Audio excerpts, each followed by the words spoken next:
семейный экотеатр, цель которого является формирование сознательности через климатическое образование семьи как базовой ячейки общества. Что мы планировали в рамках этого нашего проекта?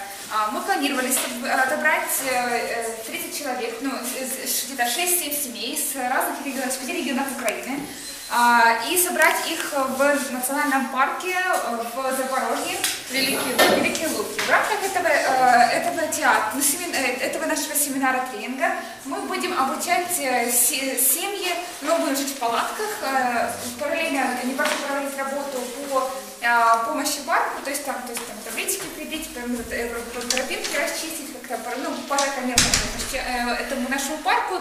И плюс мы будем с ними готовить, учить их, как организовать представление на экологическую тему изменения климата. И потом в итоге эти наши творческие проекты, которые мы будем делать на наших workshops, мы будем презентовать в местном селе. То есть мы приедем в село, покажем местным жителям то, чему мы научились. Основная идея то, что мы сплотим семьи, позволим им лучше узнать друг друга, сплотиться. Плюс мы сталкиваемся сейчас с такой проблемой, что мы детей учим в школе, они приходят домой, родители говорят: ну зачем это все надо? Мне удобно тут бросить бумажку, что ты что вообще придумал такое. Вот. И это поможет нам именно укрепить базовую структуру нашего общества, принести экологическое образование именно на самое-самое начало.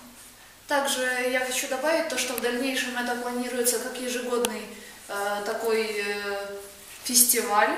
То есть это будет на протяжении недели все проходить, как уже говорилось.